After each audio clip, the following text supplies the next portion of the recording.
It's the blandest of the bland, in my opinion. Suitable for patients recovering from surgery.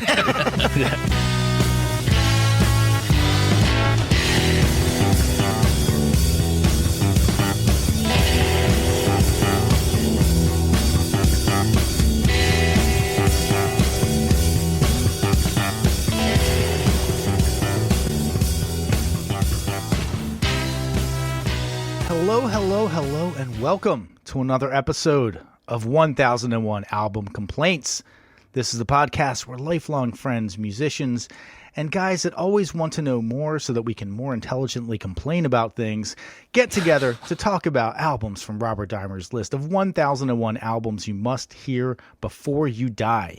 We're going to get into the background of the artist leading up to the album, talk a bit about the recording, and at the end, we are going to vote and tell you whether or not you really do need to hear this album before you die. Now, if you haven't heard the album yet, don't worry.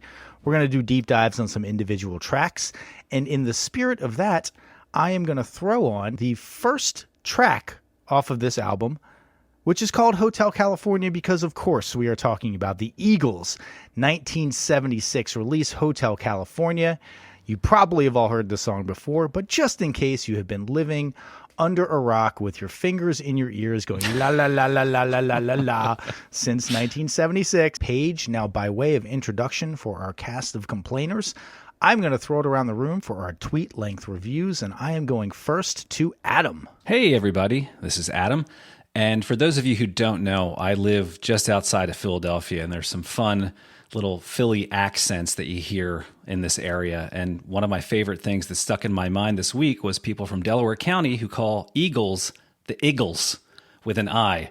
So all this week I've been thinking about the Eagles.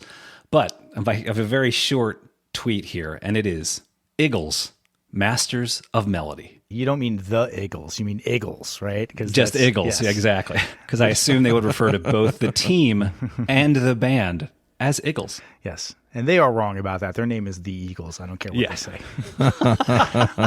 It's like Carpenters and the Carpenters. Really? Come on. All right, we are going to go next to Phil. Hey guys, Phil. And Adam, just to clarify, I also live in the greater Philadelphia area. And for the rest of the episode, I will delineate between the Eagles and Eagles as Eagles and Eagles Eagles. Okay. So, just to be clear. Thank you. You're talking about the famous chant that everyone did at Eagles shows to get themselves pumped up, right? Right. Of course. So my tweet length review on the week is Don Henley or Don Fagen, biggest asshole in smooth rock? Question mark. Ooh. Biggest Don asshole? Because Glenn Frey sounds like kind of an asshole too, but we'll get into that later. I agree. Yeah. All right, and we're going to throw it over now to Rob. Hey, Tom, thanks so much for throwing it to me. Before I do my tweet length review, we have a little collaboration here today. We had the guys from the Album Nerds podcast send us over some pre-recorded tweets for Hotel California. These guys are great. They're treading in a lot of the same water that we are, and we've been looking for ways to collaborate with them. So let's go ahead and play one from, we have two from them. So let's play the first one now from co-host Don, also named Don. How convenient. Hello, gentlemen. This is Don from the Album Nerds podcast. Thank you for letting me share a tweet-length review. Here it goes. Hotel California is the least challenging and most accessible concept album of the 1970s. I desperately want to hate it, but Henley ballads and Walsh Felder guitar harmony seduce me into shame-filled satisfaction every time. Thank you again, guys. I hope this really wasn't wasted time. See what I did there? Very nice. And he didn't waste time again by doing it twice. Yeah, right. And we're just going to play one more from another co-host from Album Nerds podcast. This gentleman calls himself Dude. Hey guys, this is Dude from the Album Nerds podcast, here to give my tweet-ish length review of the Eagles' Hotel California, a true 70s classic album combining its sun-soaked vibes with a tour through the perils of fame, loss of innocence, and the dark underbelly of the American dream. Concept: swap the cowboy hats and mustaches for big collars and private jets, ditching the ideals for reality. Don Henley, kind of a douche. Okay. Dude, how is your tweet length review not I hate the fucking Eagles? That's the only acceptable tweet length review for somebody who calls themselves dude. Or, Duder is dudeness or El Duderino. I was sad to see that Alan wasn't joining because, I think there's a lot of Lebowski elements to talk about here, but we can cover them without him. Missed opportunity. No, great tweets, guys. Appreciate you coming in and giving a balanced tweet. I think the one that's going to follow from Rob here is going to be quite a bit snarkier. So my tweet length review of Hotel California is so syrupy sweet, I had to stop by the dentist to check for cavities. So maudlin, I had to double check I wasn't watching the Hallmark Channel. And ultimately, so disappointing, I had to make sure I wasn't engaging with Philadelphia sports fanship. Wow. Oh, man, shots fired. Are we talking about the same album? This is going to be a good episode. I'm really excited to hear Adam get really pissed off. We might get an F-bomb out of Adam. This is going to be great. All right, and this is Tom. I am going to be leading us through our flight down Eagles, pathway or whatever the fuck flights go down. Flight path, there we go. That's the one. Nice. My tweet length review is following the release of their massively successful greatest hits album. The Eagles were looking to take their sound in a new, forward-looking direction. They then give us 1 track of new-sounding stuff and 8 that could have been on any of their previous albums. Early boosh. It's a little bit of an early boosh, but let's jump right into our general impressions. How did your week go? Adam, you can get your fawning out of the way now. Just tell me about how this is the greatest thing ever. Well, in the 90s and 2000s, when you all were experiencing new and different music, I was basically listening to this for the 400th time. Hell was freezing over again. It was.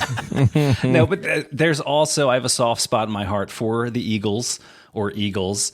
I feel like it was after their Hell Freezes Over concert appeared on PBS because I didn't have MTV or anything that I could actually watch it on. It appeared on MTV, and I remember going over to the piano and figuring out Wasted Time, and that was kind of like something snapped inside of me, and I really started going hard on music. So this week was fantastic. Another great excuse to put on headphones and listen extremely loud and even do some of the, get some of those ASMR vibes on some of the harmonies on this album. Yeah, the harmonies are undeniable. I definitely have no problem with the Eagles' formula, certainly. I did find this album to be a little bit of the Eagles' formula. I'm not talking about lyrical subject matter. I am talking about song construction and what they kind of lean into. I basically had to wipe the slate clean on Hotel California, the song, because everyone's heard that song a million times. Which is hard, honestly, hard. right? It's hard. Yeah. But that's a damn good song. Impeccably produced, really well written. It highlights the best part of Don Henley's lyric writing. And I think that overall I was pleasantly surprised with that song. And it being the first song on the album, which I had never heard this album in its entirety before, it left me hopeful that I was going to get something that was outside of the rest of the Eagles catalog. And this didn't seem to be that much of a departure from the rest of the Eagles catalog, with the exception of that one song. Yeah, I would have to agree with a lot of what you said, Tom. I think I came in real hot, of course. I found plenty to like on this. It was also my first time listening to any Eagles recording all the way through. But the title track and the first track is so good, and we're going to talk about it individually, of course, that I was really genuinely excited to get into this record this week and had very, very high expectations. So I think what I'm experiencing is a come down of those expectations, because I do not think anything on the record matches, as you said, the songwriting, the literary lyrics, or the production value that's to be found in the title track. So that's a high bar. I get it, but that just bummed me out a little bit. And I think at its worst, these songs are just boring and a little underbaked, but have lots of beautiful harmony on them, which I understand makes them extremely palatable and smooth, but that's not enough for me. So that said, I found a few things to like. I'll let you know. Some of the other new discovery songs I thought were quite good, but there was some bland stuff as well. Yeah, I mean, I think you guys have said a lot of things that I could agree with. I like the comment from our guest tweeters that this is a 70s concept record. I was like, when I'm asked to look at a record through that lens.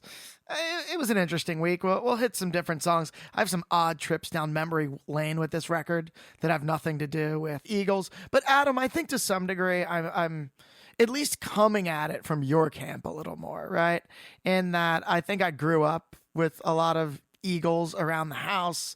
I definitely remember Hell Freezes Over and, wanting to learn Joe Walsh's flamenco guitar intro, et cetera, et cetera. Totally, So- yeah, yep. So I definitely can relate to 12-year-old Eagles are cool. For those who might not know, Hell Freezes Over was the reunion tour Right. in the 93, 90s? 94? Yeah, 94, 96, that zone. Yeah. Yeah. Gotcha. After they famously said they would get back together when Hell Freezes Over because of their insanely acrimonious breakup. And I never really thought of this as a concept album. I thought that their other, I think it's just the self-titled Eagles album is where they got together and said, let's make like a country album. That was more on the concept. But I didn't find a through line. And Tom, you'll probably tell us more about the overall concept of the album. But I didn't hear any through lines that made this an actual concept album, aside from just a bunch, in my mind, of just a bunch of really great songs put together. I don't think it was inherently conceived as a concept album. It was more of a deconstruction of the glamour of the rock and roll lifestyle and the allure of that West Coast dream that they had individually pursued and were kind of over at this point because they were in a gigantic band and couldn't stop fighting with each other all the goddamn time. And it sounded like they were miserable, not all the time, but there was a lot of acrimonious relationships going on there. And I think that the drugs and the money and the fame and the pressure really led to a lot of that. And they were trying to pull back the curtain on that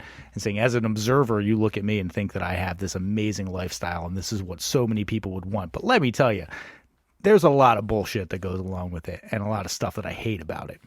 Does that make a concept album, or is that just you writing about what you're living through at the time? What the band's going through, right? Yeah. Right. And we are going to dive into what the band is going through. But first, we're going to do a quick by the numbers. Now, the Eagles do have another album on this list. It is their first album, just titled Eagles, that is on this list. So I'm not trying to exhaust all of the by the numbers for this. So we're going to do a quick by the numbers here. The first number is 2 out of 3, which is the number of Eagles albums that are in the top 3 best-selling albums in the United States of America of all time. Jesus. They own the number 1 and the number 3 spot of the best-selling albums in the U.S. of all time. Wow. And Yes. is this one of them? This is one of them. This is the 3rd best-selling album in the U.S. of all time. Jesus. The number 1 best-selling album in the U.S. of all time was their greatest hits album that was released right before this. Okay. Well, I guess we're going to talk more about it, but I think that's... Did they have some hustle to move vinyl? Dude, I don't even know. I think it just hit at a time where Yeah, a sure. whole bunch of people just finished dentistry school or something like that. Now, I need my music with no edge. so 26, the number of times that this album went platinum in the U.S., 26 million copies in the U.S. alone. For the Jesus. record, their compilation greatest hits albums went 38 times platinum in the U.S., which is just insane. And 1 week is how long it took Hotel California to go platinum. It was released December 8th of 1976, and it went platinum before the year even ended. It went platinum Wow. in the same month it was released, which is absolutely insane. And then the last number that I'm going to put is just basically every goddamn one. which is the number of chords that a beginning guitar player knows that is in the intro to Hotel California. I'm sure you all remember learning how to play Hotel California when you were like originally learning how to play the guitar, and then F sharp minor 7 was like, you were like, oh yeah, I got an F sharp 7 in here. This is great. But it does break all the rules. It breaks the 3-chord pattern rules, and it breaks out of key, and it's it is a really nice chord progression. It's a great chord progression. For the people who are not familiar with playing an instrument, there's A, B, C, D, E, F, and G. Those are the chord possibilities. And in any key, you're going to have an A, or like a B flat might be in there, but you're not really going to have a B flat and a B in the same key. So really there's just A, B, C, D, E, F, and G. And in the beginning of Hotel California, it's a B minor, F sharp 7, A, E, G, D, E minor, F sharp 7 again. So you basically have all the chords except for a C are in that intro. I did a really thorough breakdown of this. If we want to get to it now, or do you want me to save it for later? Let's save it for the song. Let's save it for the song. Yeah. Well, can I just say, because I feel like I already came in hot on the Eagles, and you implied it with their record sales, which are impressive by anyone's metric, that I have to immediately give them credit for being a band that kind of got popular on one style of music and transitioned into having hits in another style of music. Hotel California is one example, but I think you could argue the Life in the Fast Lane mode of the Eagles is also a pretty big departure from some of their earlier hits before Hotel California. I think it's important to give credit where credit's due. That's a cool thing for artists to do, even if I don't like it. Absolutely. And I will say that my week was better than I thought it was going to be after my first listen through of the album. I did have that same thing with you, Rob, where it was a come down. I listened to it. I loved it at first. Kind of had a little bit of come down afterwards. I'm hoping that you, dear listeners, do not have a come down after listening to this episode and listening to other episodes of ours. We really do try to put some quality product out there for you guys to hear, and we really appreciate. We look at our listener numbers; they're going up every week. Very happy about that. If you want to write a review, give us 4 or 5 stars, whatever, we would absolutely love that. We do have a Patreon. We've been seeing people signing up for our Patreon. We really appreciate that. We put a ton of work and a ton of effort into doing the research to try to give you guys more context on some of these classic albums so that you can sound like the biggest know-it-all jackass at the next dinner party when somebody pops on an album and you can just bust out some facts. Completely insufferable. Insufferable, but right. That's the important part. Insufferable, but correct. There you go. Yes, You're not wrong, Walter. You're just an asshole. And if you want to go ahead and join our Patreon, we certainly would appreciate that. Buy us a beer. It certainly helps when we're doing that late night research to have a few brews to lubricate the process. And the last thing is we have some t-shirts. We've been seeing some people buying our t-shirts, which is fantastic. Get that 1001 Album Complaints t-shirt. Show everybody that you care so much about music that you're willing to listen to an hour-and-a-half long podcast about a 37-minute long album just so that you can know everything there is to know about it. I just want to point out, I recently was at an adult dinner party, and I had that moment you're talking about, and I just got blank stares. I can't remember what factoid I dropped on some unsuspecting listener, but... Did you lead in with, actually? They made the mistake of mentioning someone we had covered on the podcast, and I had at it. It's quite satisfying, and yet you also do get the looks of like, what the fuck is wrong with you, man? Actually, I had a conversation with somebody today. I wasn't on this podcast. I'm not trying to bounce around. When you guys covered the band, was The Weight on the track list? Yes. Is that a live vocal take with drums? Did that come up? That didn't come up. I actually don't have the answer to that. God damn it, Phil. Way to out-asshole the asshole. Right, we can move on. Yes, because I actually have a lot of background on the Eagles, so we're going to dive right now into the background of the Eagles leading up to the artist. And the story of the Eagles starts, as every good story does, with Bob Seger. Bob Seger, born in 1945, a legend of the Detroit scene, pioneering a Detroit sound that combined blues and rock. He basically created music that was the best version of a local dive bar rock band. He is a killer. If you're not familiar with Bob Seger, congratulations, you get to become familiar with Bob Seger. That's a great thing to have in your life. I wish I could wipe the slate clean on Bob Seger and listen to it with fresh ears. Well, specifically the old Bob Seger, just to be clear, because I think he's been unfairly maligned by the Like a Rock era of. I like The GMC Like truck a era. Rock. I like Yes. Against the Wind. There's nothing wrong with any of that shit. They're good. They're good songs. They're well Good written songs. I'm simply suggesting to the uninitiated, go back and listen to Live Bullet. Like start Oh there. yeah, absolutely, 100%. So Seger, he's playing all around Detroit in the '60s. He's playing in the '70s. He is like the regional, like local rock hero. And the great thing about it is that there is this kind of burgeoning Detroit rock and roll scene that's going on, which Detroit has the Motown lineage. And so clearly there was a whole lot of Motown sound going on, but people were taking Motown, mixing it with this kind of rock scene that was emerging there and coming up with a great new sound. So Seger, he's killing it in Detroit regionally all throughout the 60s and 70s. He eventually breaks out into the national spotlight in 68, signs with Capitol Records, releases the debut album of his band, the Bob Seger System, which the balls in this man to name his band the Bob Seger System.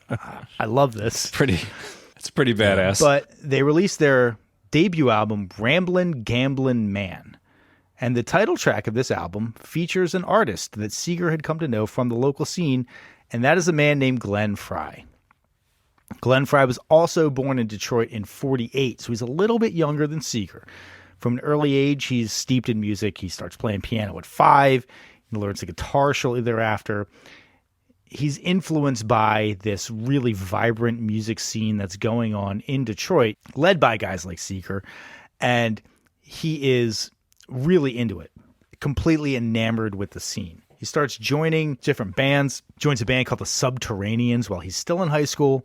As soon as he graduates from high school, which is 1966, he joins a band called The Four of Us. That is where he credits learning how to sing 4- and 3-part harmony, which, as we talked about before, you hear a band like the Eagles singing 4-part harmony, and you're just like, oh yeah, that's just like 4-part harmony. It's really not easy to do that. It's pretty you much have to impossible. cut your teeth. You got to cut your teeth doing that. You don't just walk into the studio and that shit happens. You have to know what you're doing with that. And so he gets this musical education playing in this band, The Four of Us. He is in that band for about a year, leaves, and he forms a band called the Mushrooms in 1967. And they're playing all over the Detroit region, and that is where he eventually catches the eye of Bob Seger. Now, Seger had just started a label called Hideout Records. They signed the Mushrooms. Seger actually writes and produces their first single called Such a Lovely Child. He's impressed with Frey, and he thinks that, hey, you should come and play with me. I would really love you to play on my album. I actually want you to join my band. So he ends up coming and playing on Ramblin' Gamblin' Man, the title track of his first album. And bear in mind, Frey is just 19 years old at the time. And he is like, this is fucking awesome. I'm on this like local legend, a guy I've looked up to for my entire time coming up through the music scene. I'm on the title track of his album. I'm going to join his band full time. This is fantastic. Frey's mom puts the kibosh on him joining Bob Seger's band permanently because they got caught smoking weed together. And she's like, he's a bad influence. Night move. That song is clearly about cocaine. No, I'm just kidding. That song is about having sex while on cocaine. So basically, Mama says he can't join the band, but he is prominently featured on one of his tracks. And for many musicians, that would be the pinnacle of their career. But he has other ideas. Glenn Frey has some other ideas. Mostly that he wants to reconnect with his ex-girlfriend who has moved to LA and tried to get her music career off the ground. So 1969 rolls around. He packs up his stuff and moves to LA with the hopes of reconnecting with his ex-girlfriend. And 3 weeks later, he's back in Detroit because that did not go as planned. Apparently did not pan out. But while he was there, he met this guy named J.D. Souther. And he's like, you know what? Fuck this. Detroit sucks. LA is where it's at. I got to imagine that he came back to Detroit and it was wintertime and he was like, I was just in LA and there were women walking around in bikinis and now I'm back in Detroit and everybody's got parkas on and the factory's laying people off. I got to get back to LA. This is where it is happening. And so he basically says, all right, I'm going to give it another try.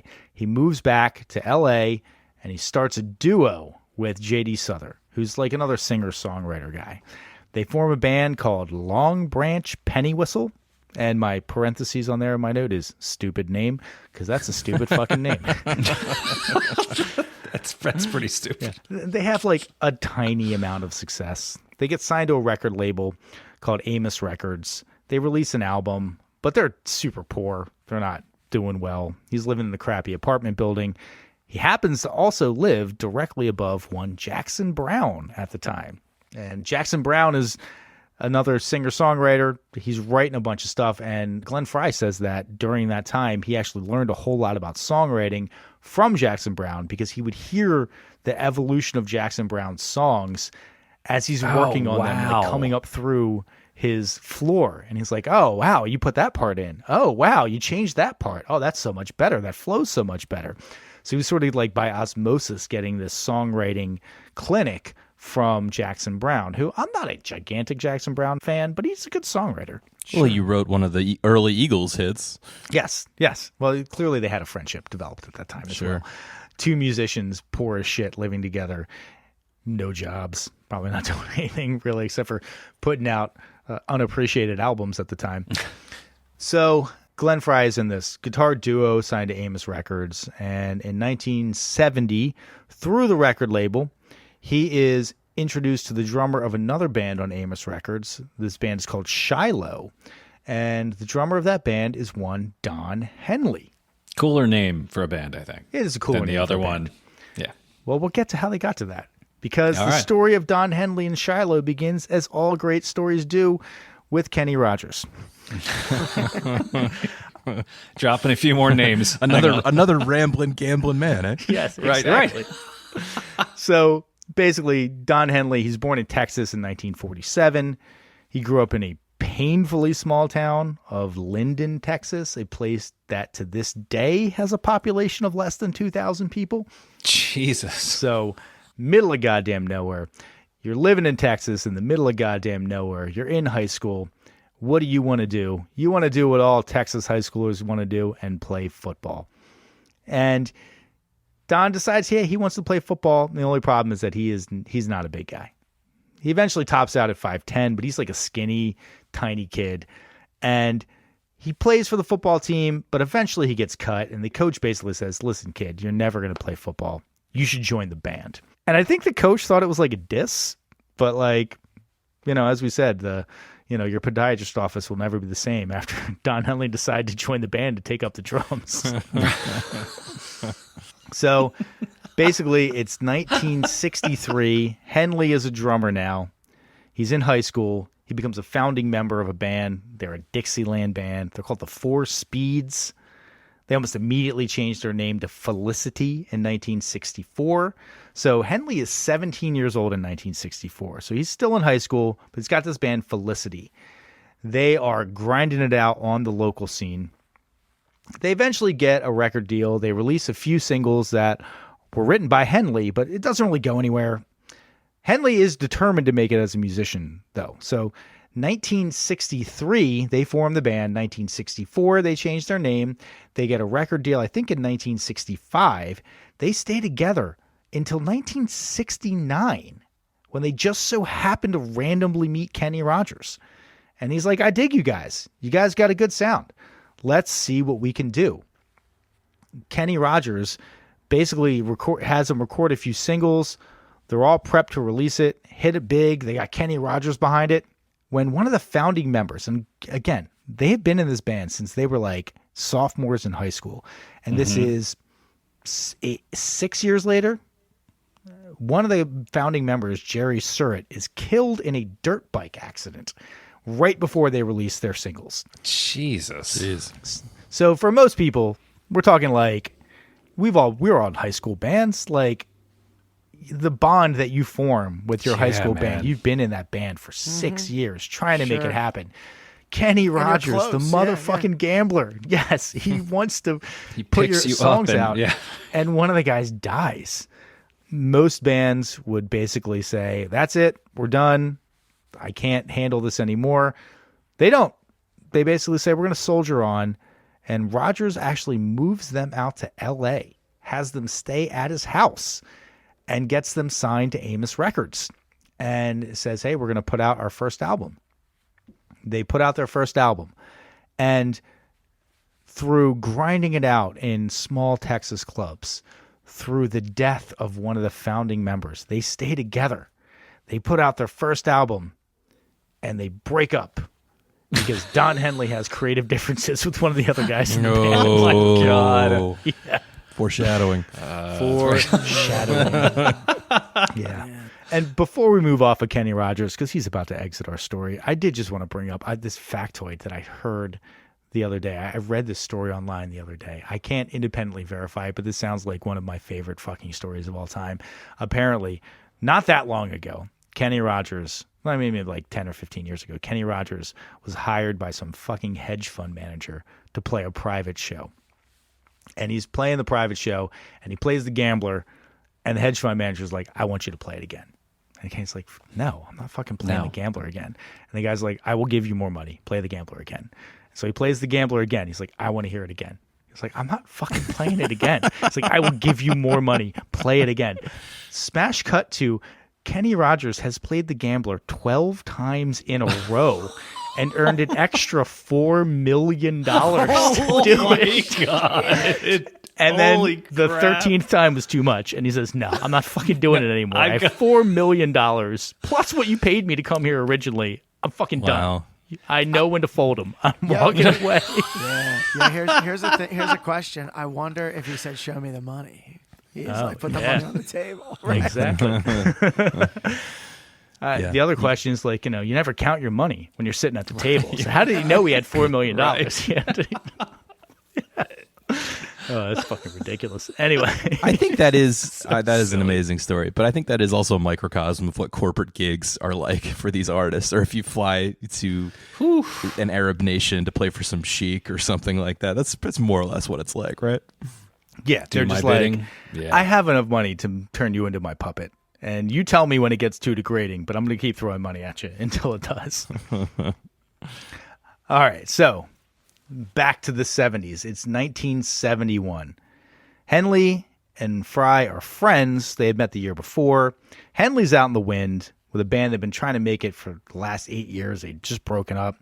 Frey's part of a guitar duo that has a stupid name and no success. They need money, and they need a creative direction. Enter Linda Ronstadt. Wow.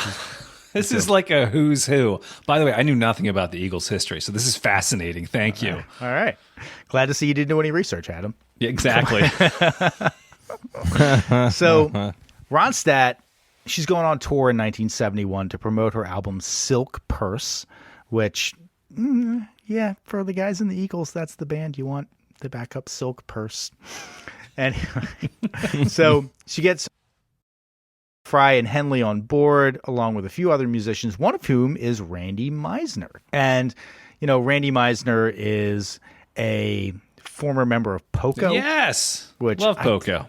I honestly have never heard Poco. I use Poco as Jesus. punchline. I know Messina was in Poco, but I'm not familiar enough with Poco to know their Timothy stuff. B. Schmidt was also in Poco, the eventual bass player. Messina, Meisner, and Timothy B. Schmidt in the same band? Oh. Are you sure? How did the stage contain them? All that sex that they were exuding. Aw. So anyway, they're playing together. They're kind of gelling as a band. And basically, Don Henley and Glenn Fry go to Linda Ronstadt and they say, hey, listen, we want to start our own band. We're making money being your backup band, but we want to do our own thing. And by all accounts, Linda Ronstadt was like, you should 1,000% do that. I will help you as much as I can. Super cool about it. When they were like, yeah, we're just going to kind of ditch this project as soon as we're done making money on the tour.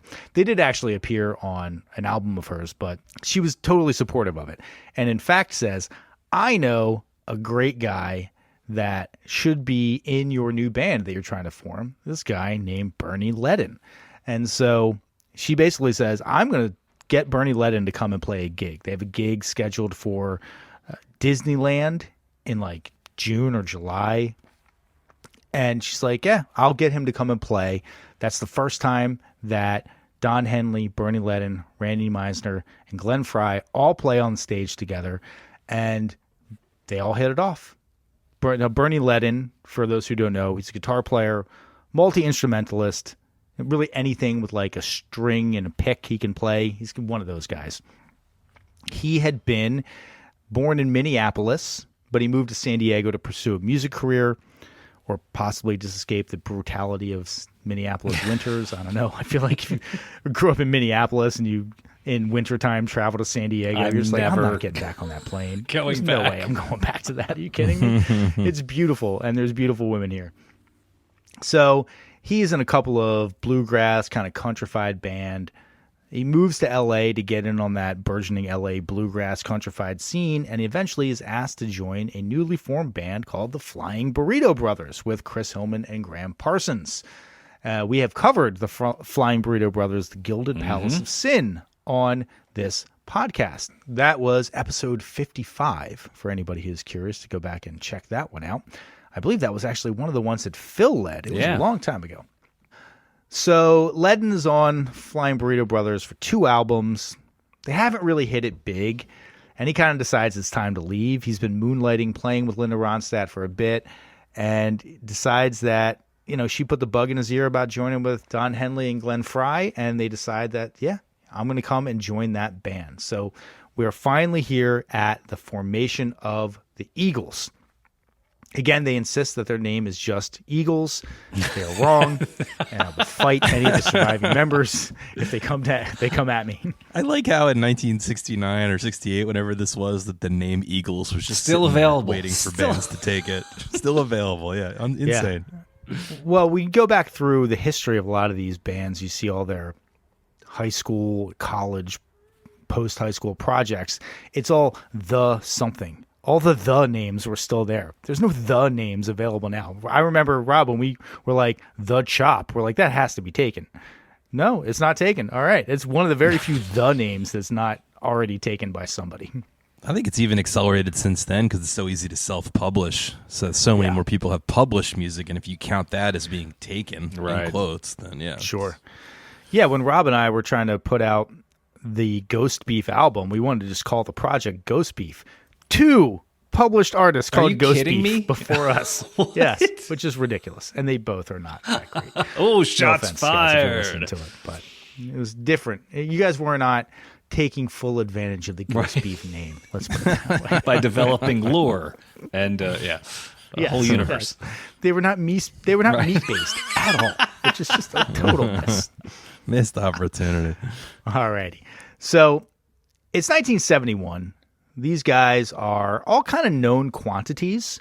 Mostly, though, it is Meisner and Ledden who are the known quantities. But they get a record contract pretty much right away. They play together on stage for the first time backing Linda Ronstadt in July 1971. And in September 1971, they get signed to Asylum Records. So they haven't really done anything at this point, but they get a record deal. And you definitely would not know from the direction that the control of the band went later on that it was Meisner and Ledden that were the guys that basically their names helped them get a record contract, because very quickly after Eagles form, it's Henley and Frey, and they are running the show. And they are, by all accounts, not super open to input. So basically, we're going to jump through a lot of their kind of recording projects up to Hotel California, but they get signed in 1971. Ends up being a really good move to sign them by Asylum because their self-titled debut yields 3 top 10 40 hits, including Take It Easy, Witchy Woman, and Peaceful Easy Feelin'. The Border or Desperado? That's just called Eagles. Eagles. I think Tequila Sunrise is on that one too, which... Tequila Sunrise is not on that one. We're going to get into it. Don't try to correct me on the research. I just did this shit. My bad. All right. So you've just put out an album that has Take It Easy and Peaceful Easy Feeling on it. What's your move? You got to go out and tour. You got to promote this. who do you team up with as the perfect band to complement Peaceful Easy Feelin' and Take It Easy? You, of course, support Yes on their Close to the Edge tour, which is the most goddamn ridiculous mismatch I could possibly think of. Just unrelenting, in-your-face prog rock. And the band that's opening up is just like, well, I'm running down the road trying to loosen my Also, load. like, they couldn't have sort of like different aesthetics and mythology sort of like intertwined in the music. Like, couldn't be more different. Yes. If anyone's curious, just put on the track Close to the Edge, which is the first track on that album, for 30 seconds, and you'll get a sense of how anxious it makes you feel. Yes, it's certainly not a and peaceful, then maybe easy jump in feeling and take it at easy all. and see where you're at. Right. Yes. All right, so they tour with Yes. By all accounts, it's pretty successful. They released their second album, Desperado. They're sticking with that country-inflected folk rock sound. It's very evident on their first album, and Desperado is also a success, with Tequila Sunrise and Desperado becoming signature Eagles songs, Tequila Sunrise being one of the singles off of that.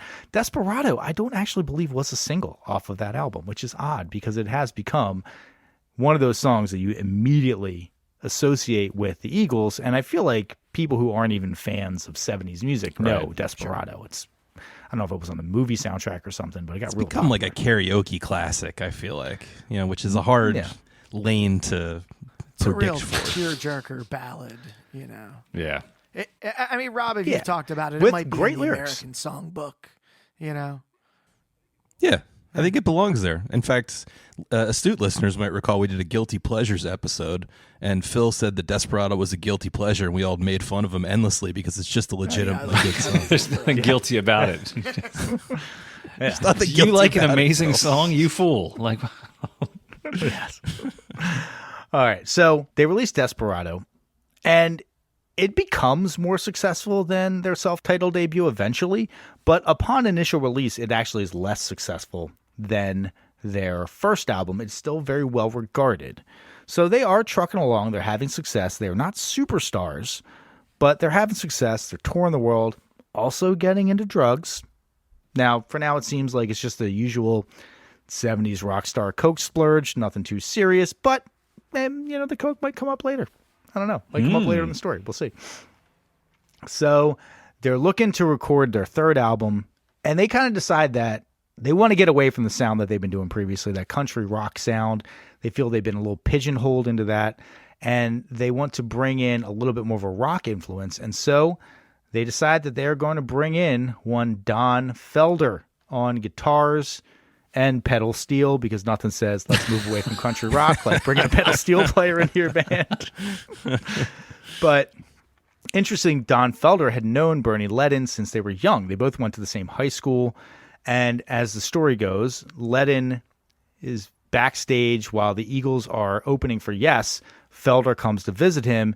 Felder ends up jamming with them for a bit, and he impresses them enough that they say, hey, why don't you come? We're recording our new album. Why don't you come put some solos and some slide guitar on a couple of songs? So Felder actually appears on A Good Day in Hell and on Already Gone. He provides the solo on Already Gone, which is on the Border, which is the third album that is released by the Eagles.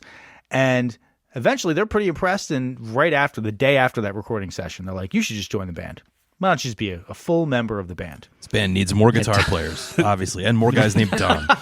It is also important that they say a full member of the band to him, because this is a contention that comes up later where they're sort of like, no, we didn't say for full sure. member in terms of money or anything like that. We just said He's getting paid in guitar but member strings. can mean a lot of Already things. Gone Yeah. rips.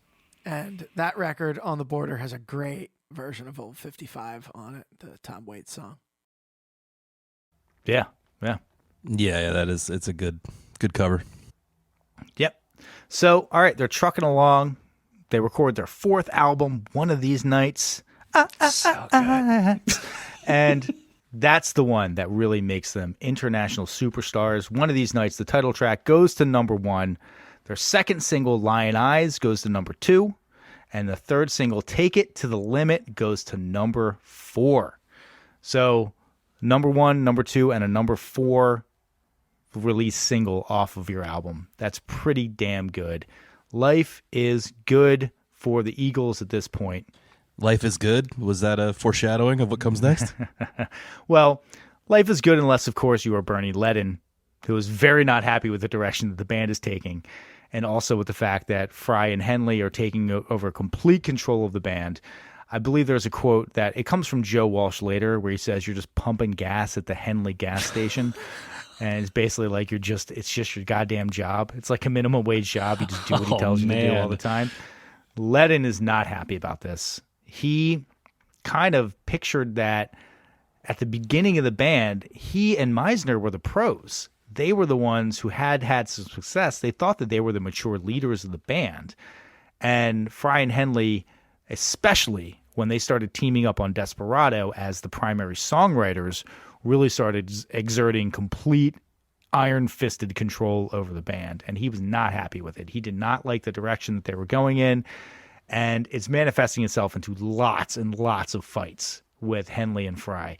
And from the sound of it, some physical fights with them as well. Very famous story where like Glenn Fry is like talking to everybody in the band about this is what we're going to do next. This is the direction we're going to go. And Bernie Leadon just walks up and pours a beer on his head. And it's like, fuck you. That's awesome. And it kind of all comes to a head. And in late 1975, Leadon officially out of the band. They try to keep it under wraps for a while, but they're big stars at this time. And they're like, well, why is Leadon like doing other projects and working with other people? And they're like, all right, fine. He's fucking out of the band. So they got to replace that guitar player. They don't have a guitar There's player. only 5 at this point.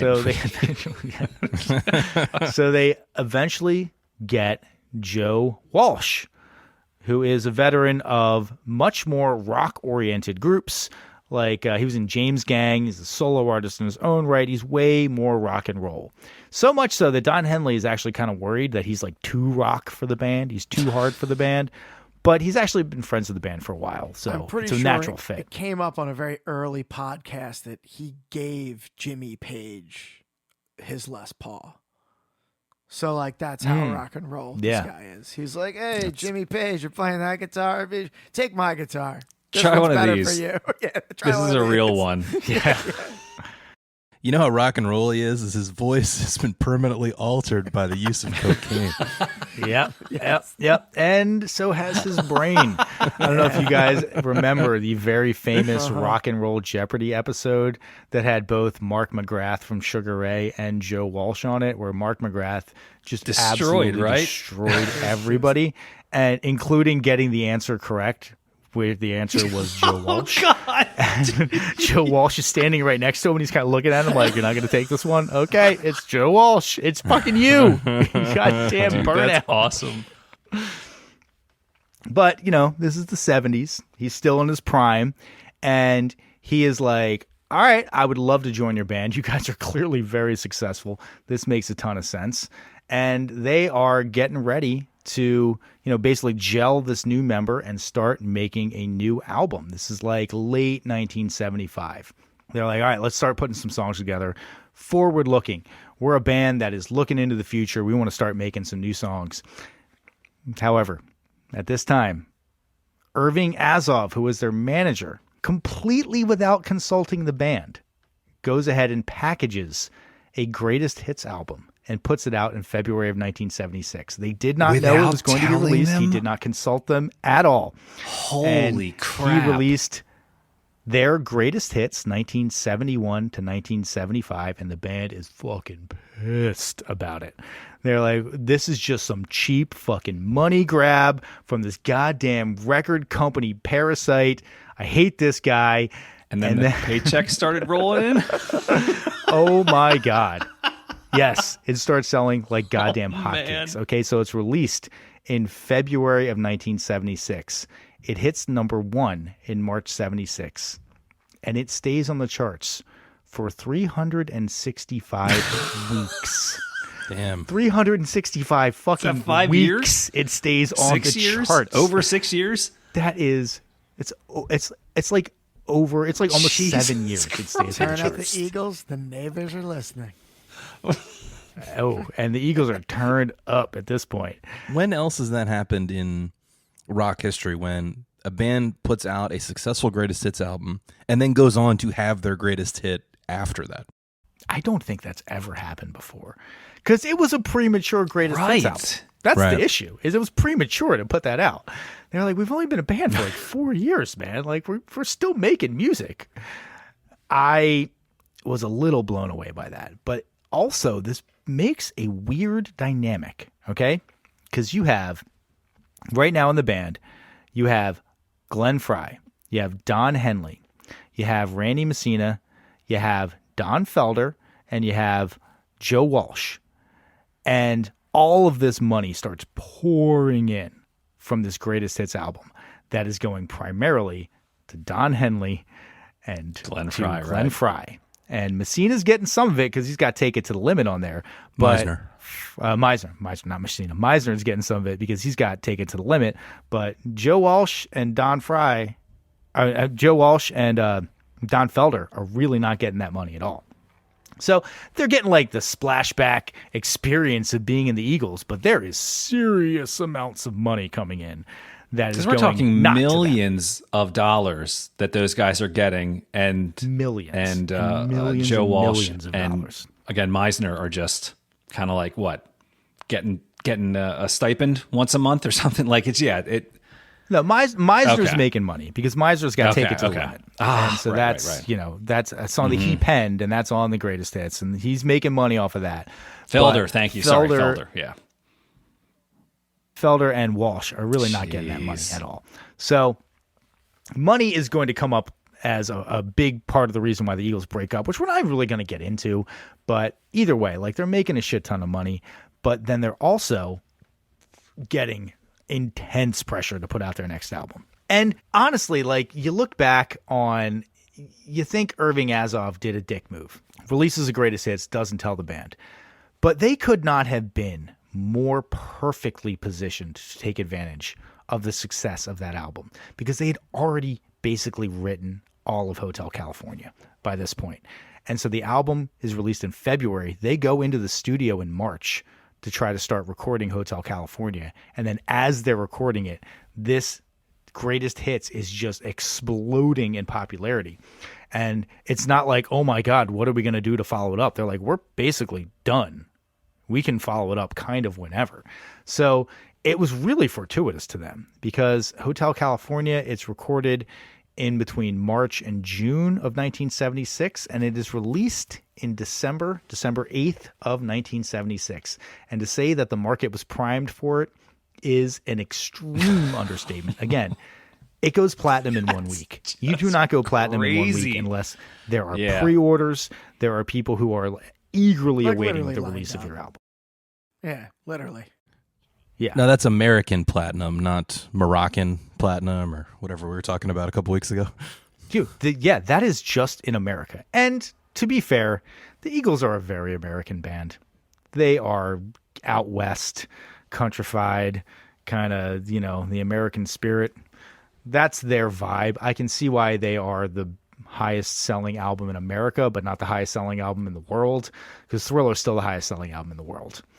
Thriller is more universally palatable, I think, than any Eagles albums are. But we have now gotten to the point where they have recorded and they are releasing Hotel California.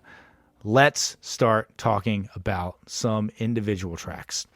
Now, we went into Hotel California a little bit. It's a long song, so we're going to have plenty of time to jump back into another portion of that. So here it is. Again, the title track, opening track of 1976's Hotel California. This is Hotel California. We're going to jump you in, I don't know, maybe halfway through this. First, which sequencing was definitely correct here. And this song definitely justifies its length, which is saying something because, as you mentioned, Tom, it's quite long. So two things that I want to point out about the song. One is the writing is crisp and literary and dark. It does that thing where it sets a story in motion immediately. It paints a picture in your mind immediately. So I just think lyrically it's extremely strong and suggestive of a storyline without being overly descriptive. It's not weighing you down with a bunch of exposition. They're using a lot of vague language in a literary way. I wish there was more of that on the record, but You will appreciate this. Basically, Felder wrote the music for it, and then Henley wrote the lyrics, but it was written on a premise that Don Fry put out there. And he basically said, I wanted it to be like an episode of The Twilight Zone, where everything seems normal at first, but it gets more and more wrong as things go on. And he said he also wanted it to be like The Magus, which Whoa. Rob and I read for Yeah. a book club that we were in many years ago on Rob's suggestion. And he said he basically wanted it to be like in The Magus, where every time the main character walks through a door or the scene changes, it's a different version of reality. And I think they absolutely nailed it on these lyrics. The lyrics are fantastic. Felder described it as Don Henley writes these little imagistic postcards, and you kind of just like you read them in sequence, and it tells the whole story, but it's all these little self-contained scenes. throughout That's the really song. good. And I think that is Yeah, absolutely true. very cool. I agree. It's so lyrically strong that was the letdown I felt, that I didn't sense that level of lyrics in the other tunes, and it was disappointing. But yeah, you can check out anytime you like, but you can never leave. Or even actually, my favorite line is "Some dance to remember, some dance to forget." It's perfect. It really is. This is a tough song to top. And again, you've heard it a million times, people. So if you're listening to this and thinking, I don't need to go listen to Hotel California, the song again, Yeah. do yourself a favor and just try to come at it with fresh ears, because I was very pleasantly surprised. Apparently, the original title of this song was Mexican Reggae, Wow. Whoa. which is a much worse song. Whoa, so that's interesting. So one of my notes, and I'm surprised you haven't brought it up, Tom, is the bass line on this song crushes, and it makes me wonder, like, were they thinking of this as a reggae song? Because if you listen to the bass line from the perspective of a reggae bass line, where he leaves crazy space at sometimes, blows through the one at other times, like it's like, and then you pair that with that guitar thing that's happening, like you would never in a million years think this is reggae, right? Like you just wouldn't. But like, Yeah, but I can imagine if you stripped everything out except for that upstroke rhythm guitar You put a different and the drum bass beat line, behind you'd be like, it, oh, that's right? pretty Different drum reggae. beat, Yeah. yeah. Yeah. And speaking of drum beat, I know it's simple as all goddamn hell, but the opening drum fill of just the doon, doon, right before the drums come in, Yeah, it's yeah. iconic. It's so good. It's so perfect. It's like you don't need to show off. Every instrument really gets their chance to shine here, and that's what makes it a really amazing hit song. And the other thing that we haven't touched on yet is the guitar solo or solos, which are just as important as any of the lyrics or melodic lines Absolutely. in the song. And I think that's what makes this a legitimate contender for best rock big hit guitar solo ever. so we could talk. We will talk about the guitar solo, but I think before we do that, we should talk about the chords. Right? Tom brought them up before. So like I did a real teardown of these, and I think there's two very different ways to look at these chords, right? But like these are really fun chords to play over. I think like before I even talk music weirdness, right? Like it's just really fun, right? So Tom, you would alluded to like the B minor, F sharp, A, E, G, D, E minor, F sharp, B minor, right? Oh, yeah. Chord progression, right? So here's what I did a thorough breakdown of this. This has two things going for it that are really interesting.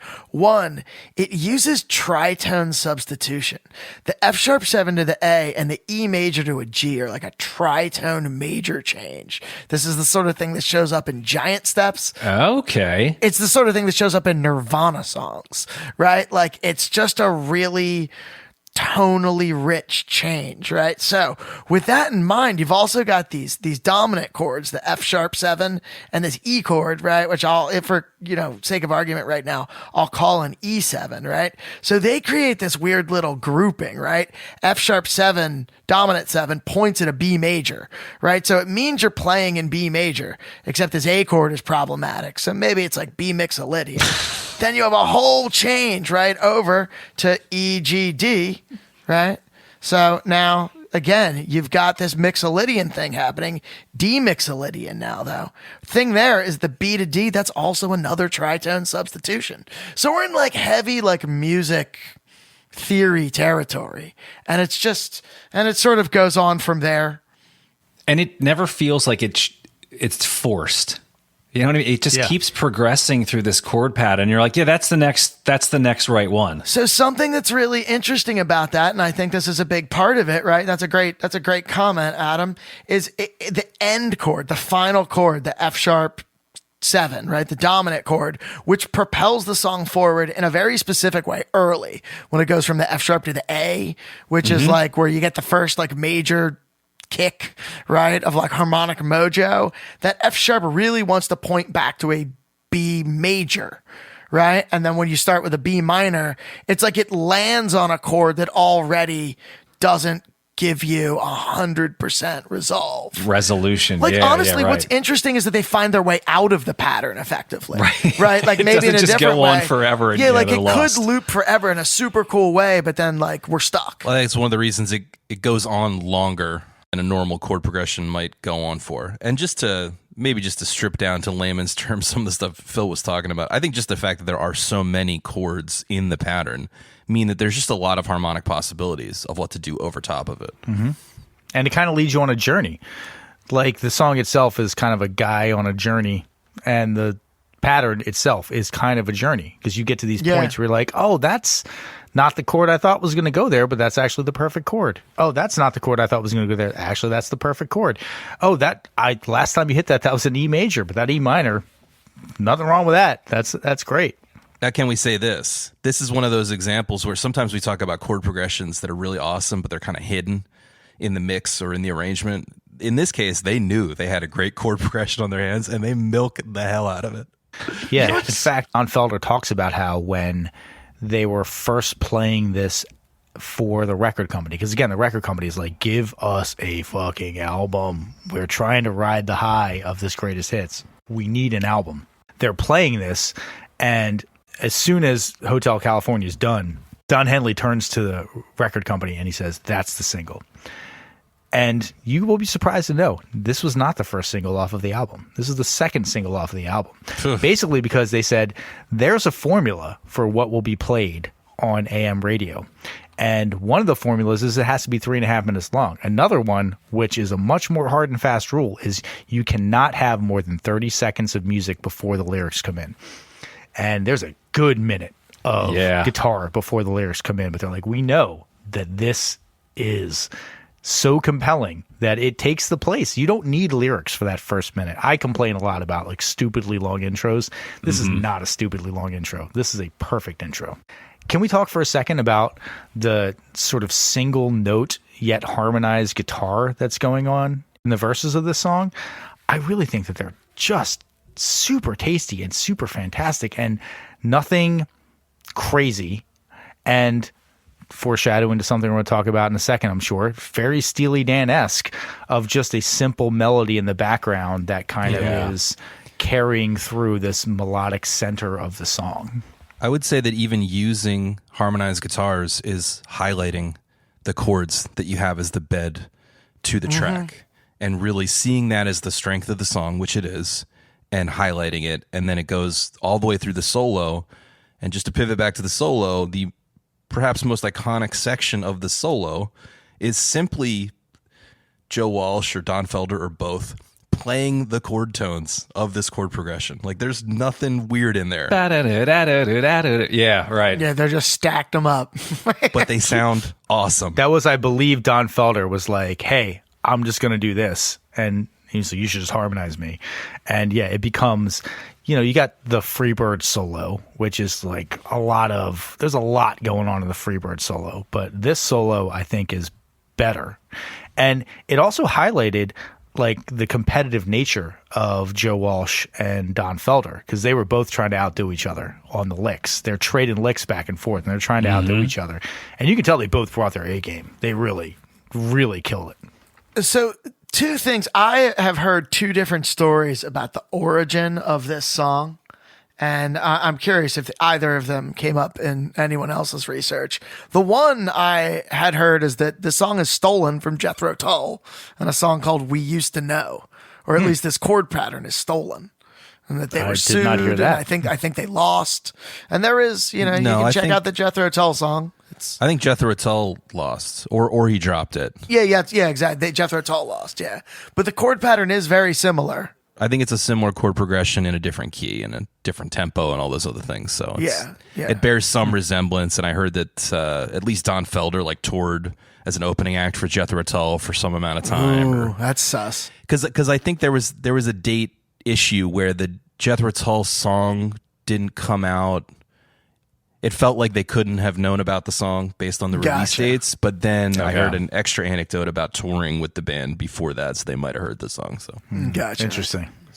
So the other one was a story that I had heard. There was a YouTube video. I couldn't find it this week, but it was Felder basically saying he recorded the chord pattern and the end guitar part on vacation in Hawaii. Yeah, he was on vacation and he had a drum machine with him and a guitar and a bass. And so he recorded the guitar and the bass with a drum machine backup, and he sent it and Don Henley was like, that's the one. Let's fucking do that. And when he got back to LA, the song had been recorded in a different key, and they were like, get in the booth and start stacking your guitars up, buddy. I want to say, to be clear, you can't copyright a chord progression. There's sort of only so many of them, and honestly, I think plenty of money has been made on just opening the real book, finding an old Duke Ellington song, and just taking that chord progression, maybe making one slight change to it, and writing a melody over it, a new melody. So, I feel like it has to be mentioned. I know it's common knowledge amongst this group of people, but it might not be common knowledge amongst the common folk, the little people out there listening to our podcast. But Jesus, all right, line, Henley. They stabbed it with their steely knives, but they just can't kill the beast, is a response to the Steely Dan song, Everything You Did, where they say, turn up the Eagles, the neighbors are listening.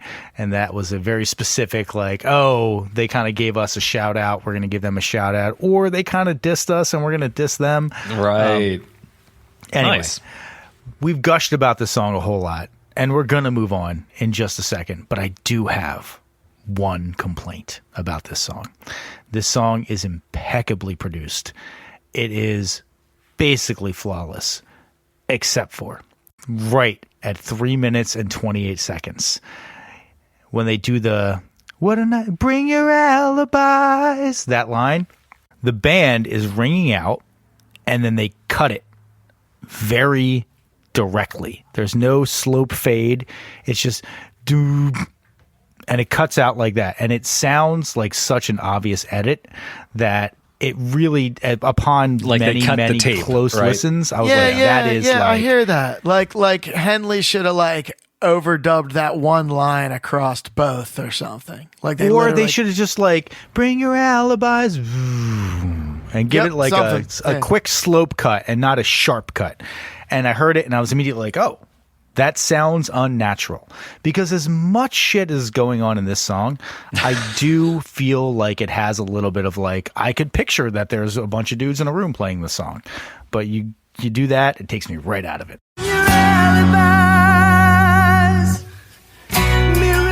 You guys might think I'm a nitpicking asshole, or maybe think I'm crazy, but that is kind of the whole premise of the podcast, right? Nitpicky assholes. It's never bumped me. It has never bumped me in the past, but I was really trying to do a deep listen to this, and that was the one thing that I could complain about in this song. I understand. We got to find something to complain about. It's fair. All right, let's move on to the first single off of this album, New Kid in Town. Well, this sounds the most like the old Eagles. Right? Yes, exactly. It's thank God they're moving forward-looking sound. Yeah, we got this new guitar player. We got to use him. Just stand in the back and don't do anything. Yeah, when people say they hate the Eagles, they're thinking of songs like this. This is the song they're thinking of. Man. I'm very torn on this song for a couple of reasons. One, I think just the arrangement of this song, the sort of layout, Wurlitzer, acoustic guitar, Telecaster, vocal harmonies. This is a formula I will fall for.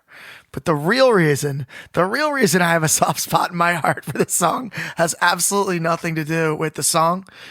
When I was a kid, I had a Don Cherry's Hockey Night in Canada VHS tape. And there was this one, Phil. And there was a rookies blooper reel. A blooper reel of rookies fucking up in the NHL circa 1986. And it was set to The New Kid in Town. New Kid in Town. Wow. When I think hockey, hard cross checks, fist fights in the corner, I think smooth harmony. No. To be clear, this was more like the rookie getting hit in the groin with the puck. Yeah, physical injury, sure. Yes. Yeah. It's not what I think of when I think of this song. If anybody out there is listening and they're like, is it the same one I watched as a kid? This was also the one with the OT zone. So that should definitely be the icing on the cake. What fucking editor was putting that tape together? It's like, you know what this needs? Little Eagles, baby. Yeah. I mean, I guess they were really big. I mean, there was New Kids on the Block was a thing at that point already. Oh yeah, there you go. Right, could have gone with that. Hi, listen. Let me jump in. I came in hot on the Eagles on this whole record. This song grew on me. This is my favorite new find of the record. It's not my favorite song on the album, even accepting Hotel California. In fact, we skipped over that track on our focus list. But I do like this song. I think it goes on a little bit too long, but it has some really nice production touches, and I think the writing is pretty tight. I get what they're talking about. They're talking about that Hollywood idea of churn, of you're always, you're hot now, but the next day you're not, and they kind of take that through a few different versions, and they do that thing like in Night Moves, where they use the title of the song, the chorus line of the song, to mean different things at different points of the song, subtly, right? Yeah, talking about the different phases of someone's life, right? They will never forget you till somebody new comes along. It's like one of my favorite lines in this. Phil, did you get Dr. Dog's living 100% living a dream at the end? 100%. Totally. This also, though, this exposes this is what's his name from Detroit? Bob Seger. No. What's the Kid Rock? Glenn Frey. This is a Glenn Frey song, right? Yes. This exposes Glenn Frey's songwriting formula. It also shows up in Lion Eyes and Tequila Sunrise. The formula is male leaves town or comes to new town or is reminiscing about the time when he was a new buck in that town. Then there's a love interest. She is gone.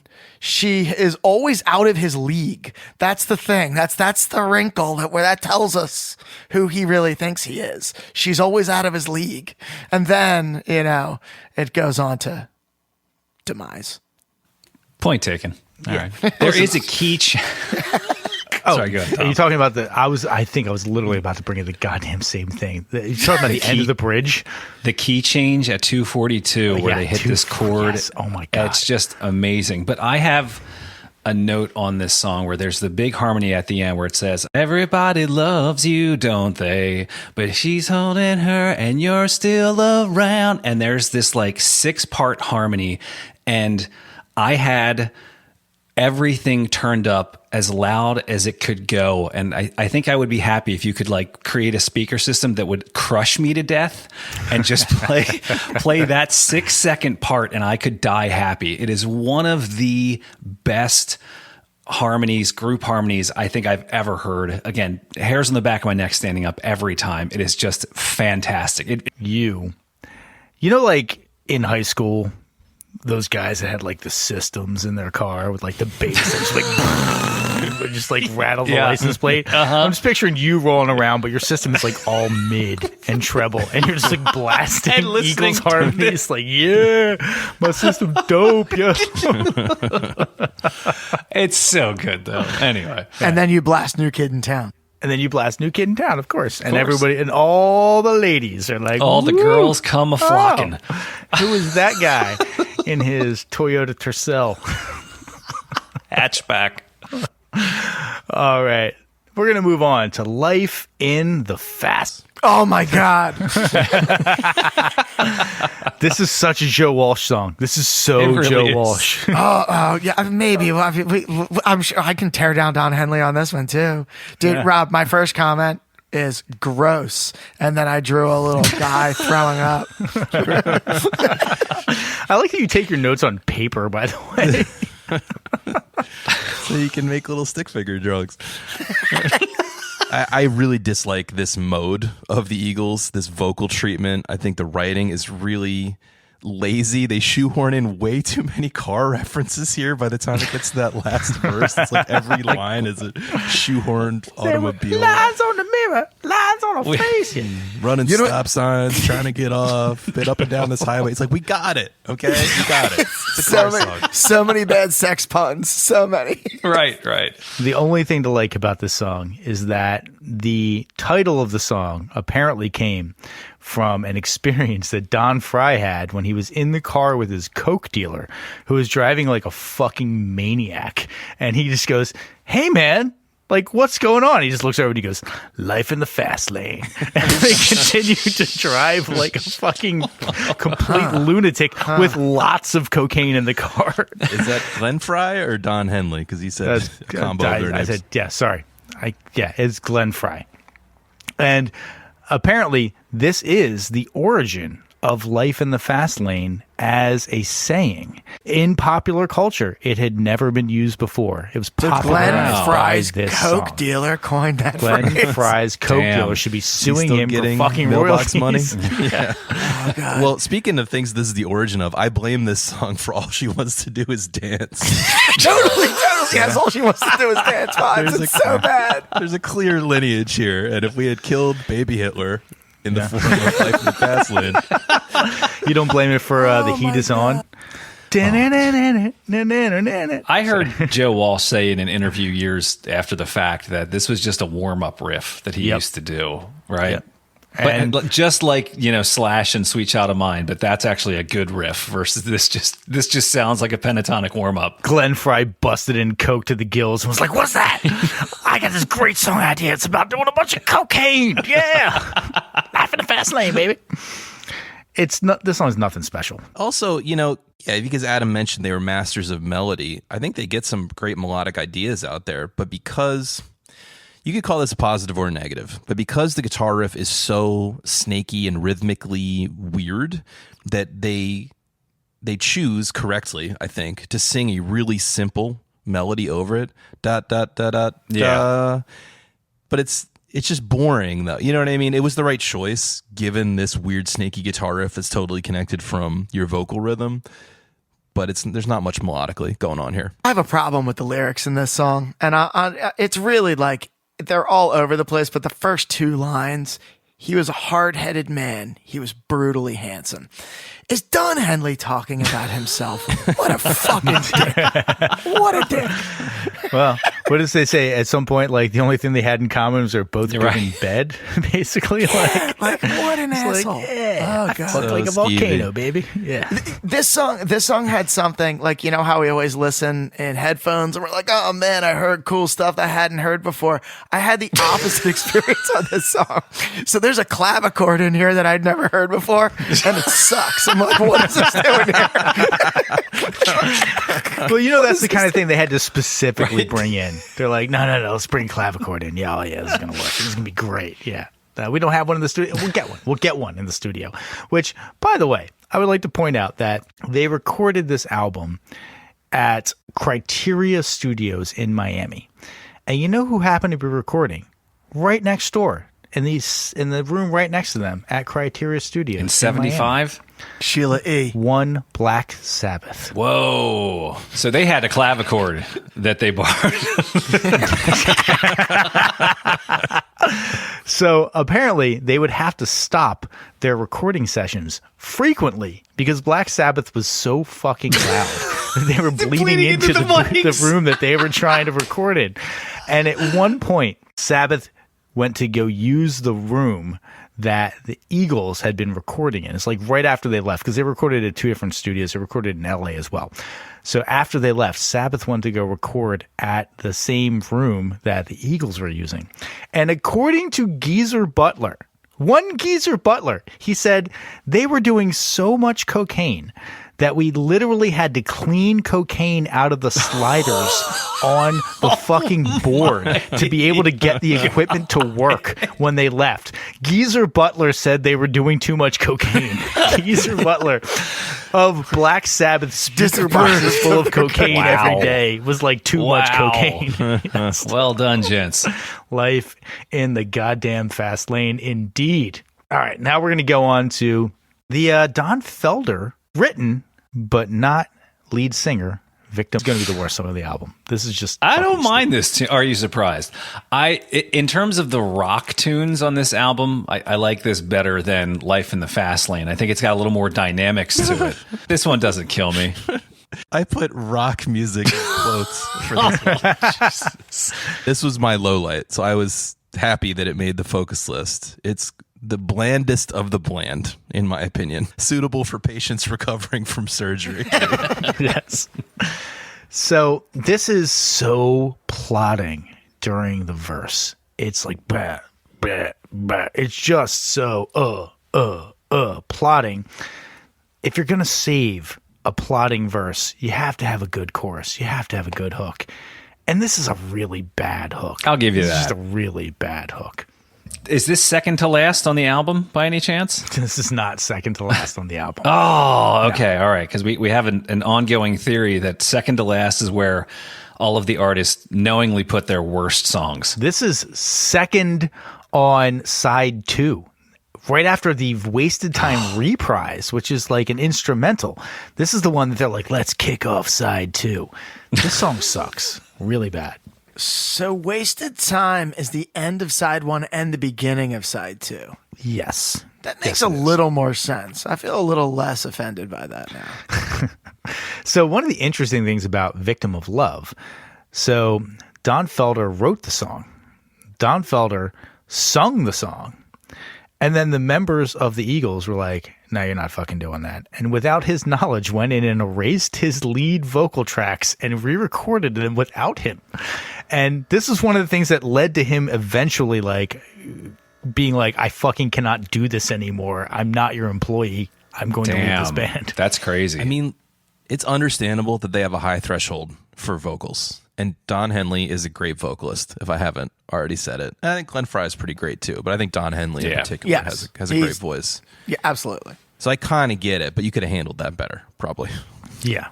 You Then, definitely could've handled it. deleting his vocals and having him find out when he listens to the record at home for the first time. You never know. These stories could go through a lot of telephone game. Maybe he was all coked out and just decided to stop coming to the studio sessions. They were like, what are we going to do? Well, we got to fix it. So, well, didn't Dave Grohl do that on one of those early Foo Fighter albums where he basically went in and retracked all the drums because he just said that? Correct. Yeah, he was just like, these just aren't up to my standards. Now, I'm not sure if he told the guy or if the guy was just surprised when, it came out. But you know what? Foo Fighters is Dave Grohl's band. Yeah. That is his band. Yeah. There's never been any illusion that all the other guys coming in were of equal weight. Right. But to hear Don Felder tell it, they told him, like, you're going to be a full, equal member of the band. And then he was not treated that way musically, and he was not treated that way financially. And he got very upset about that. And so I can understand like the power dynamics being different, but when it comes to money, unless it's stated ahead of time, that's kind of fucked up. I mean, yes, I hear what you're saying. I don't think it's such a bad thing to have tiers in a band based on who's writing the songs, whose creativity is fueling the engine, and which songs are working and creating the fame. But I think what makes it worse in this case is that this is his song that he wrote. And there's kind of an unspoken rule in bands that you're in some kind of extra creative control of the stuff you originate, which is totally fair. Right. I would say that the rule basically is you can produce and write the song and perform the song however you want, but we all might decide it doesn't make the cut for the album. Right. But I'm not going to go in and change your song. I'll just say, well, that just doesn't meet the threshold for the album. Sorry. Yeah. I think a conversation was warranted. Well, the other thing that I read too, that you probably read, Yes, Tom, I was- agree. A conversation is warranted. was that they were actively trying to get everyone's voice on the record and songwriting. Because there's a song sung by Randy Meisner and there's a song sung by Joe Walsh also. Yep. So really, Felder's the only one that gets left out of that. Yeah. Is it possible Felder sounds terrible? Listen, Joe Walsh doesn't have a great voice either. I just think he terrible has a voice. He unique doesn't have a voice, though. great voice. I agree. He doesn't have a great voice, but I like Joe Walsh's works, voice. yeah. He's a character voice. I don't know what Don Felder's voice sounds like. I couldn't tell you because it gives the opportunity to hear it. So. Ooh. Oh, here we go. Let's go like fucking, let's go full psychopath, right? Don Henley didn't want Don Felder to have two big hits. Don Felder would have had #1 songwriting credit on Hotel California. Then if he comes in, Victim of Love is a hit with him singing. This is competition. Do you think you would have heard the song and been like, well, there's no danger of that? If Don Henley thought this was going to be a big hit, then I revoke all the nice things I've said about him. Alrighty. We're going a little long here. Let's jump into the next song on our focus list, Try and Love Again, which is not the Sheryl Crow song. This is my favorite find on the album. Yeah, this is also my find on the I album. love the song a lot. And I actually think that Randy Meisner's voice is great. I love his voice. It's got a lot of character. I can't say the same. I think the lyric writing here is lacking. I think they were trying to, I don't think they have a good enough song. They have this idea that they can just spruce up not such great writing, especially in the verses, with lots of beautiful harmony. And for me, it still just reads as kind of bland. Now the bass sounds good here, unsurprisingly, because it's a bass player's tune. And I will say that I can hear, perhaps strongest in this song, a connection to modern bands like Blitzen Trapper and Dawes. Yeah, those were two of the ideas that came to my head here. So I don't necessarily think it's a bad track, but I just don't think it distinguishes itself. It's your one songwriting shot. And my biggest complaint is the gonna try vamp at the very end. Really, it should have faded out a minute earlier. It would have been a much stronger song. Gonna try. Okay, we get it. Just keep doing it. You get like 40 seconds of that. This song I picture as the bridge between rock country rock, and pop country. This leads into pop country that the 80s and 90s, there was a big pop country explosion. And I do think that this kind of leads in that direction. I'm not a big fan of pop country, but So imagine 3 triangles with rounded corners and then intersect them.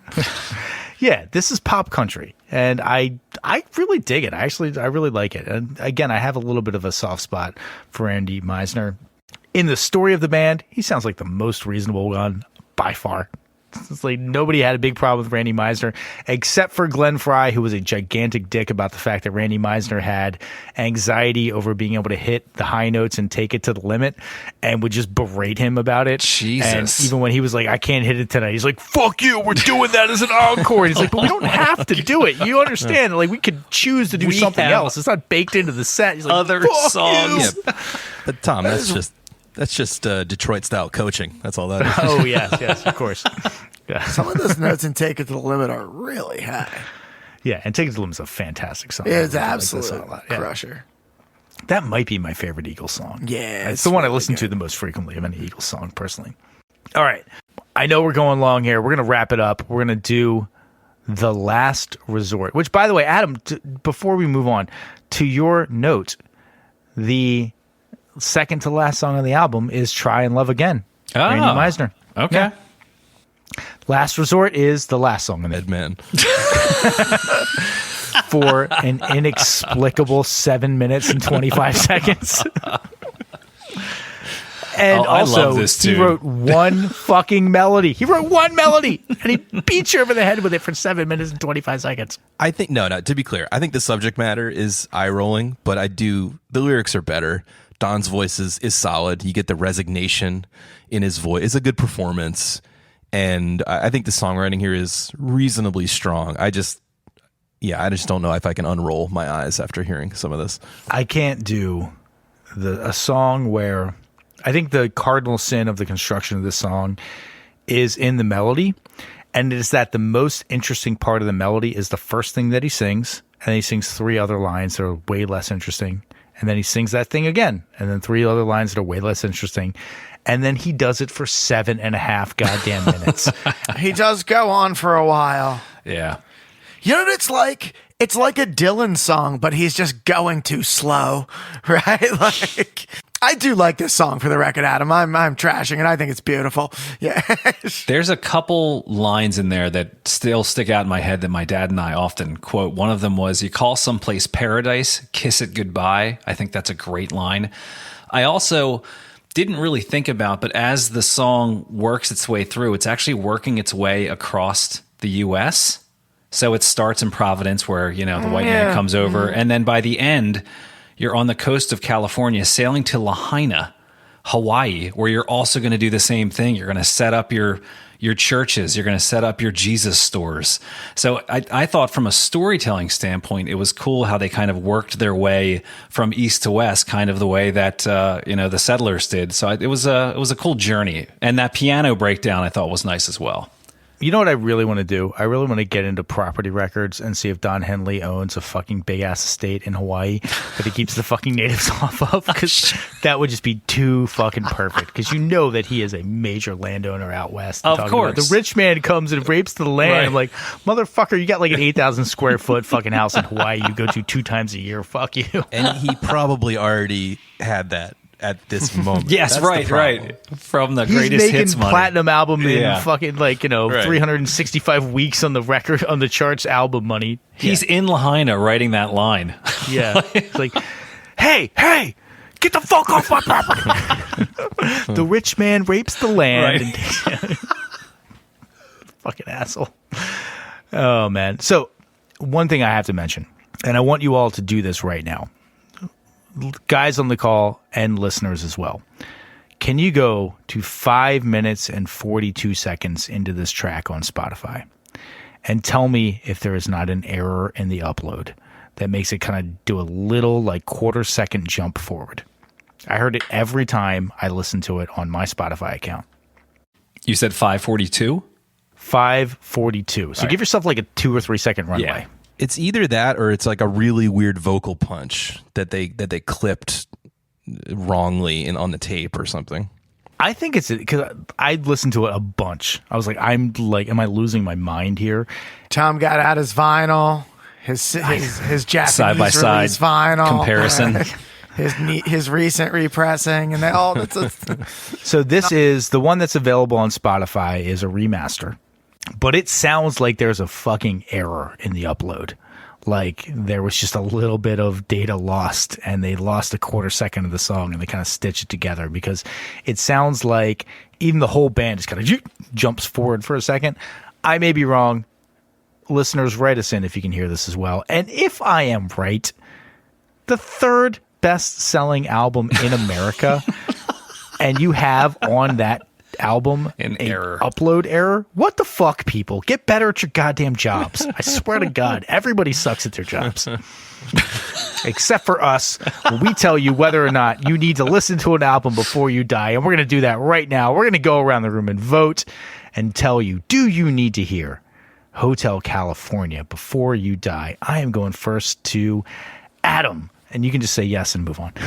Well, no, I wanted to give some credit to what was said earlier, and I can see Rob's point and some of the earlier tweets. Tom, when you were going through the list of hits, it sounded like an adult contemporary mix from a radio station in Delaware. Like, it's drive time on Soft Rock 98, whatever. However, you got to hear this one. I think it's a perfect mix, as in it's perfectly mixed, but also there's a perfect mix of rock and ballads and country flavored stuff. So, Tom, yes, it's a yes for me. No big surprise. Throw it to somebody else. I don't mean to undercut your opinion, Adam. I'm sorry. I value your opinion very much, and I appreciate it. Phil, what say you? So this was a week, I'm very familiar with this record. It was definitely sort of on in the house growing up. Very familiar. There's a part of me that wants to say yes. And the reason is because I think you can determine whether you like Eagles or not in the first 3 songs, right? Like, they give you the full range of what there is to like and not like about the band, from songs track 1 to 3. But in this particular case, I'm going to say no. I'm going to say you can pass on this. Hotel California is obviously an amazing song. This is impeccably produced, Dark Side of the Moon level production. I just think the Eagles' best songs are earlier in their catalog, the ones that actually like bring a tear to my eye. So as much as I want to say yes, also I want to push back against the Lebowski thing we didn't get into, but I'm going to give this a no. I think you can pass on Hotel California. Ooh, unexpected. All right, Curveball. Rob, let's hear it. Yeah, Phil is weirdly miserly about handing out those yes votes. I think, the record will show that. I think I've got a little better. Rob's got a spreadsheet. He can bust the numbers out, I'm sure. Yeah, for as much crap as I talked on it, I think for a record this popular and really on the strength of the title track alone, my premise has always been you're not going to hear it unless you listen to an album with it up on there. I guess I have to go yes. I feel like there's some other good stuff on here too. It's very palatable. I think that's my main complaint. So if you're an aficionado of butt rock, dive in. No, I think I it's feel like worth music listening fucking sucks, pussy. Definitely, the title track is worth the price of admission. So yes, listen to it. Well, I guess it doesn't matter if I say yes or no, because even if I say no, it's still going to get on the list. But I'm actually going to go with a no. And the reason I'm going to go with a no is because I don't think that this added to my musical education. And I don't take the same approach as Rob. As you all know, it's been a bone of contention between us. I think you have heard Life in the Fast Lane. I think you have heard Hotel California. And I don't think you really need to hear much else on this album, although I did like some of the other songs. For the third best-selling album in America of all time, I was very underwhelmed. And I don't feel like I'm going to be able to bust out some really great Eagles trivia and/or, if you think you like this Eagles song, wait till you hear this one, because of listening to this album. It didn't really add to my appreciation of a band that I don't even particularly like all that much. I don't dislike Eagles, but they're not my favorite band. It didn't add to my appreciation, and I didn't feel like it pointed me in a huge direction of stuff that was to come. So I'm going to go no, but that is irrelevant. It's a tie. And so, Eagles, you got in on a technicality. There you go, you smarmy bastards. You're on the list with an asterisk. Smash cut to Adam shedding a single tear by the side of the road. Over top of Pretty Maids all in a row. That was my favorite song, by the way. Pretty Maids all in a row. That's a great tune, It's the man. Joe Walsh song. That's the Joe Walsh song. Yeah. Great All melody. right. So I think that we have two things left to do. Not I think. I know. I've been doing this show long enough. I know that we have two things times. left to do. We're going to throw this one over to Rob, who has got some mailbag missives that he is going to bust out for us. Thanks, Thomas. We have one from Dave from Michigan. He writes, "Hi, guys. I've been digging into your catalog for a few months. Really love the show. First episode that piqued my interest was the Kid Rock episode. I'm about the same age as you, and I've lived in Michigan most of my life, and I've had to deal with Kid Rock since the early 90s. Given my background and familiarity with them, I loved hearing all of your takedowns. It's always interesting to hear people from other states' takes on him, and I'm glad to know that people outside of Michigan think that he is garbage too. All of your research on him was spot on, and I'm glad to hear you call him out as being a grifter. But I do want to call out one thing he said, which is that Michigan is an economically depressed state, which is not true. Michigan actually has one of the wealthiest counties in the country, has a growing tech industry, not to mention the ever-present auto and manufacturing industries. We go on. We have some of the most beautiful tourist places. He basically works for the Michigan State Tourism Bureau. He says there's a growing tech industry, auto and manufacturing, some of the most beautiful tourist places along the Great Lakes. It does have the unfortunate stigma, however, of birthing Kid Rock. But they have all the best RoboCops. I agree, yeah, exactly. But plenty of great music as well. Love your podcast. Keep up the great work. Thank you for writing that. And we have one more missive here from farther away. This is David from Madrid, Spain. Oh. And he writes, "Hey guys, I discovered your show last spring through the Devo episode, and as a fellow music nerd, musician, and overall complainer, it was like bumping into a group of old friends I never knew I had. From there, I went back and listened to all your episodes throughout the summer, including some binge listens. Some of my favorites so far have been The Dead, Sparks, Hanoi Rocks, and Big Star, but I listen religiously every week, regardless of the artist. And actually, some of the most fun episodes so far have been on albums I've never really cared for. So let that be a lesson to you, listeners.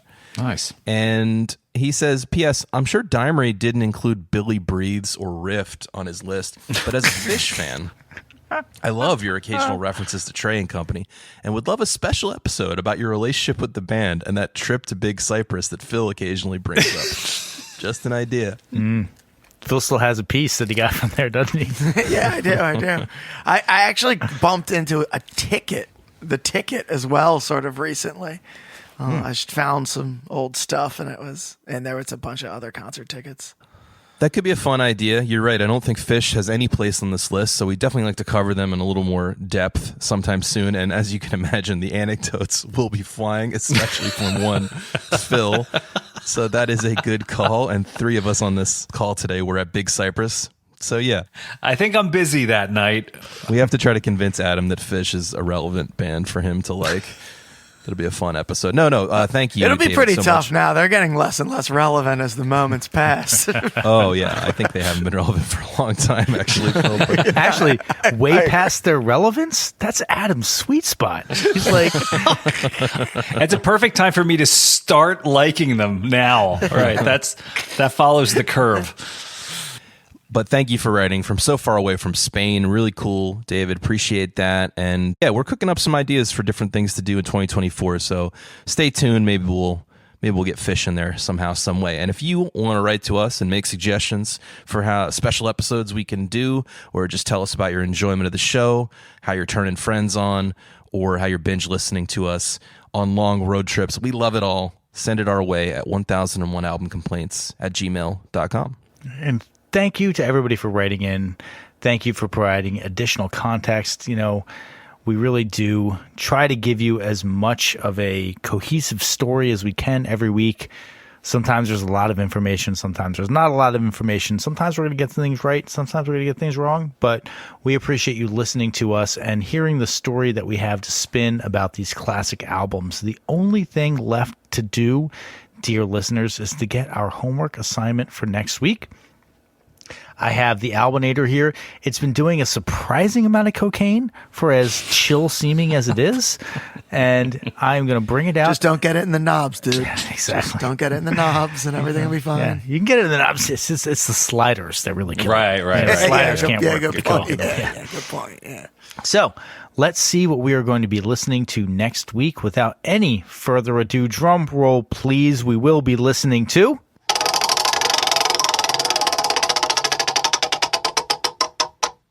The album is She's So Unusual by Cyndi Lauper, which is accurate.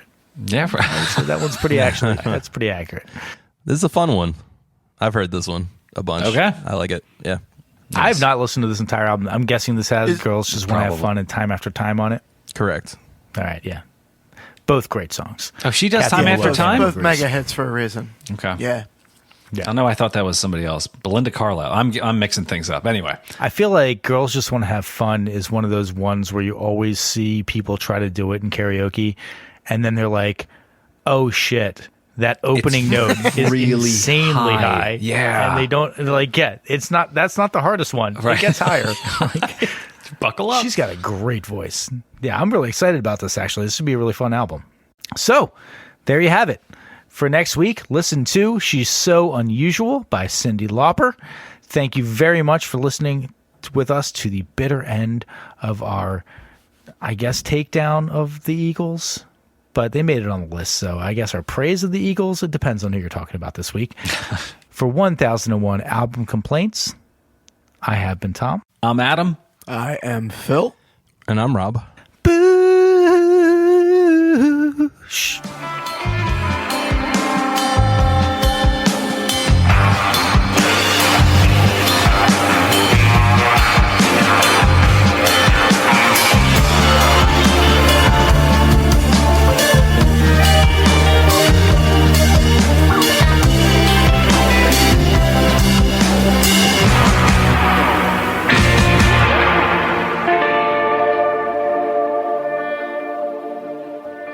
Oh, that was a really fucking long episode.